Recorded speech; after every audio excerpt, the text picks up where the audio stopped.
I was thinking about this recently. There's a friend of mine who works for one of those health tech wearable companies, and they started making YouTube content. And as is to be expected, if you make your first YouTube video, there's not really a quick feedback loop that you're gonna get. Um, if you have 0 subscribers, if you were coming from another platform and you kind of let your followers and viewers know on the other platform, hey, I just put this video here, that's different. But if you're starting from scratch, there's not gonna be much of that feedback loop on YouTube. But they were telling me they took their video.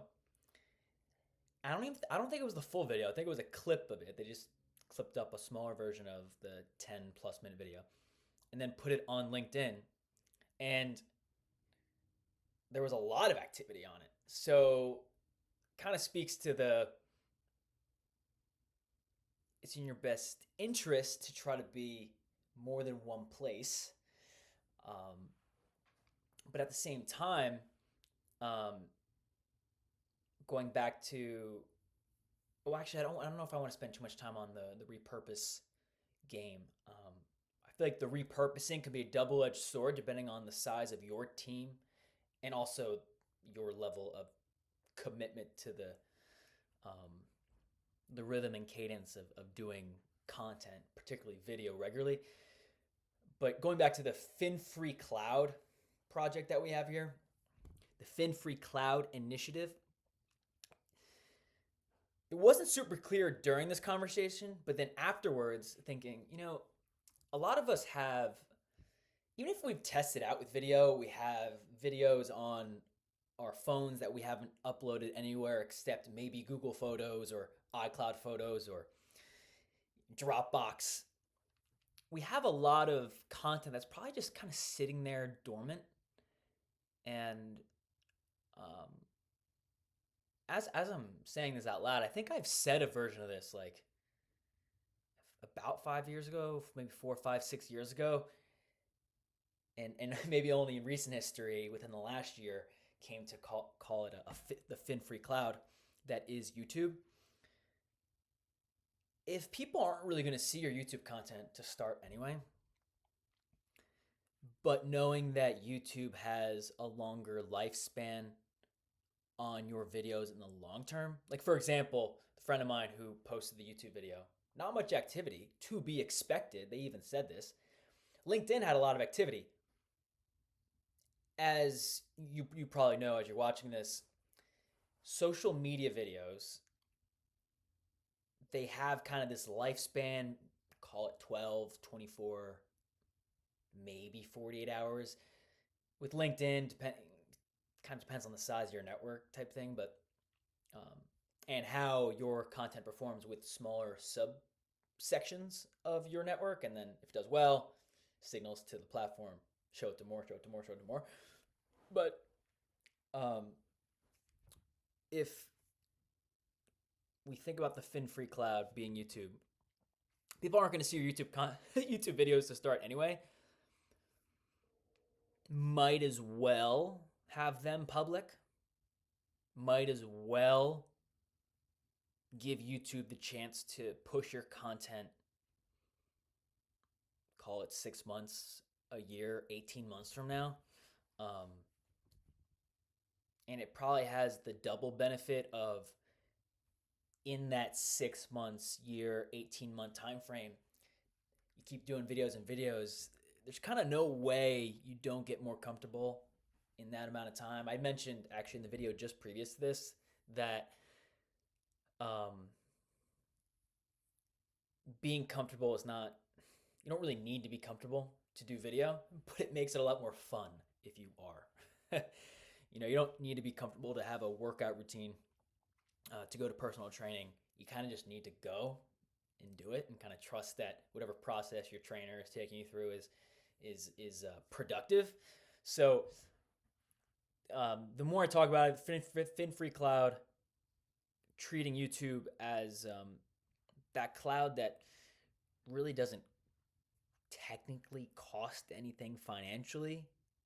to upload videos on, like the videos that are hidden in our personal cloud storages, our iCloud photos, our Google Photos, our Dropboxes, there's so many cloud providers. I go on and on.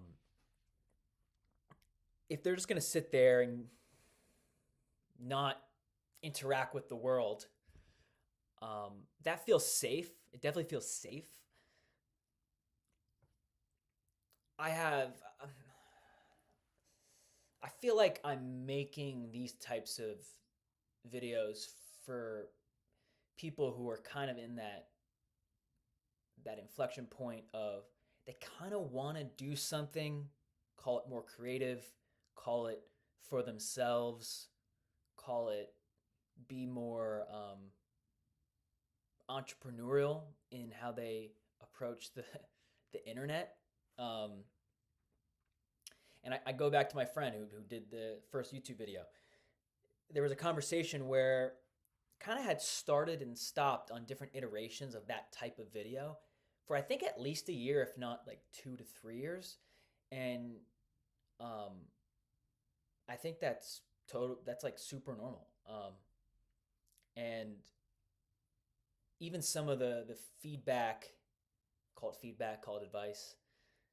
Probably do a video on maybe the difference between feedback and advice in the future. But you know, everyone looking at your video is looking at it with a different lens. So if you were to have a trained film editor to look at your video, there might be a lot of emphasis on the technical aspects of your video.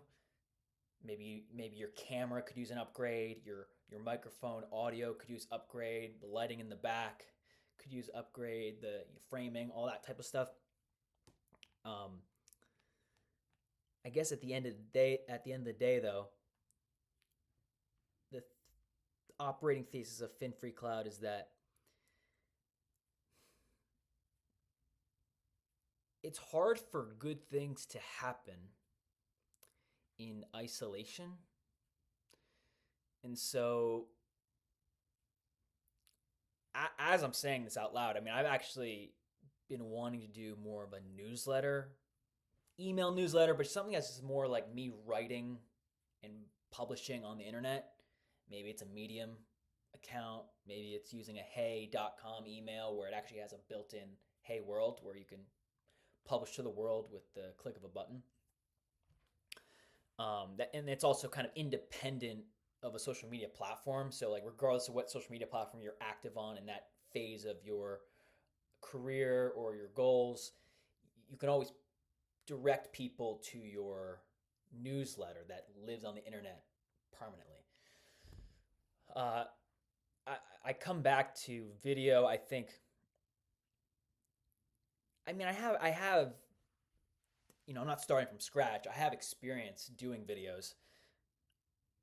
I also am still kind of attached to the idea of if you get video right, a lot of other content can kind of cascade off of it. Because if you have the video, you also have an audio track too. I would say what I'm doing now, maybe not necessarily like a podcast, but in this day and age, I mean, if you really want to, there's really no gatekeeping to to call something a podcast. I mean, there's so many different providers and services that you can just upload, and now you have a podcast. So this technically, theoretically, could be a podcast audio track, and then also the transcription, especially now with AI, can kind of massage that oral transcription. Because if you were to read what I'm saying on this video on paper, it would look a lot worse, a lot more.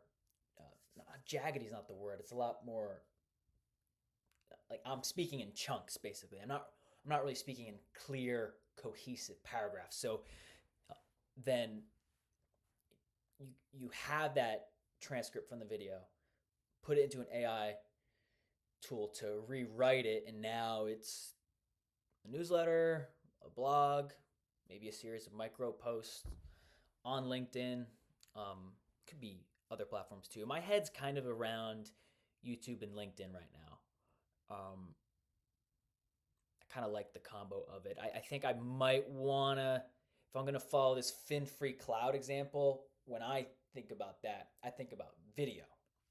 Video is the biggest size of file compared to audio and text. So being able to store that on the internet at little to no cost is, I think about it through like a video perspective. But if I were to take the approach of, if people are going to see your content when you start anyway, have the videos be public on YouTube. It definitely feels safer, like I mentioned earlier, to have your videos unlisted so that you can still share the link with people, but it's never going to be indexed by a search engine like Google. Now the search engines are starting to be the AI search engines, so that's a work in progress too. But I might want to, similar to the analogy of having a lot of videos in our private cloud services, our iCloud Photos, Google Photos, Dropboxes. I also have a bunch of notes in my iCloud Notes or my Google Keep that I make notes to myself, but then they kind of just sit there. So I could take a similar approach with, for example, putting in maybe an Instagram Threads into my YouTube, LinkedIn, Instagram Threads.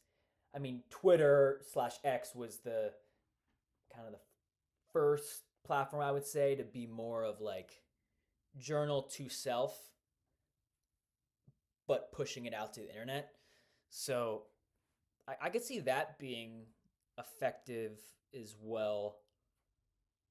It feels aligned with kind of the trajectory I want for my public work, and how I want to be active online, how I see myself being active online.